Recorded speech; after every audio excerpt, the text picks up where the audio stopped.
وَضَرَبَ اللَّهُ مَثَلًا لِّلَّذِينَ آمَنُوا امْرَأَتَ فِرْعَوْنَ، اور اللہ تعالیٰ نے اہل ایمان کے لیے مثال بیان کی فرعون کی بیوی۔ فرعون کی بیوی یہ آسیہ ان کا نام تھا، یہ بہت ہی نیک خاتون تھی اور یہ ایمان لا چکی تھیں اللہ رب العزت پر، لیکن انہوں نے اپنے ایمان کا اظہار اس وقت کیا جب حضرت موسیٰ علیہ السلام پر جادوگروں نے ایمان لایا،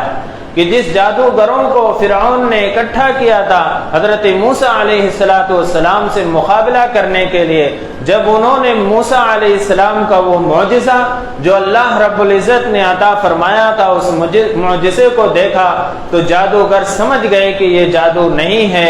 یہ کوئی اور ہی چیز ہے۔ وہ جو ہے حضرت موسیٰ علیہ السلام کی نبوت اور اللہ رب العزت پر ایمان لے آئے۔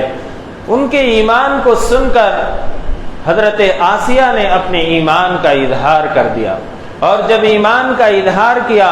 تو فرعون ان کو سخت ترین سزائیں دینے لگا۔ روایتوں میں لکھا ہے کہ ان کے ہاتھ اور پاؤں پر کیلیں جو ہے ٹھونک دی جاتے تھے اور ان کو چت لٹا دیا جاتا تھا اور ان کے سینے کے اوپر پتھر رکھ دیا جاتا تھا۔ اس طرح کی مختلف قسم کی سزائیں جو ہے وہ دیتا تھا، لیکن حضرت آسیہ یہ کہتے تھے کہ نہیں، میں ایمان لا چکے ہوں، اب وہ ایمان میرے دل سے نکلنے والا نہیں۔ سخت ترین سزائیں جو ہے دیتا تھا، اور اس سزا کی حالت میں ایک مرتبہ ایسا ہوا کہ اس نے جو ہے چت لٹا کر اور کیلیں ٹھونک دی ہاتھوں اور پیروں میں، اور ایک پتھر ان کے سینے پر رکھ دیا گیا اور یہ حکم دیا کہ ایک بڑی چٹان اٹھا کر لاؤ اور اوپر سے ان کے سر کے اوپر ڈال دی جائے۔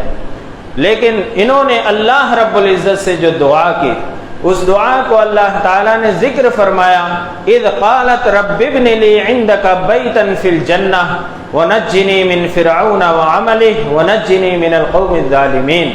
جب کہا فرعون کی بیوی آسیہ نے، اے میرے رب، میرے لیے آپ اپنے پاس جنت میں ایک گھر بنا دیجئے، یہ دعا کی انہوں نے، ونجنی من فرعون، اور مجھے فرعون اور اس کے عمل سے نجات دیجئے، یہ دعا کر رہی ہیں۔ اور اسی وقت اللہ رب العزت نے ان کو دیدار بھی کرایا جو جنت میں ان کا گھر تھا۔ روایتوں میں آتا ہے کہ فرعون کی بیوی آسیہ کو اللہ رب العزت نے ان کی موت سے پہلے اس گھر کا دیدار کرا دیا اور پردے کو ہٹا دیا جو اللہ رب العزت نے جنت میں ان کے لیے بنا رکھا ہے۔ اور جب انہوں نے دعا کی، اللہ تعالیٰ نے دعا قبول فرمائی اور پھر ان کی روح کو قبض کر لیا۔ ان کی روح کے قبض ہونے کے بعد فرعون نے جو پتھر کا انتظام کیا تھا چٹان کا، وہ ان کے جسم کے اوپر ڈالا گیا، اس سے پہلے اللہ تعالیٰ نے ان کی روح کو قبض کر لیا۔ وَنَجِّنِي مِنَ الْقَوْمِ الظَّالِمِينَ، اور انہوں نے یہ دعا کی کہ مجھے ظالم قوم سے نجات دیجیے۔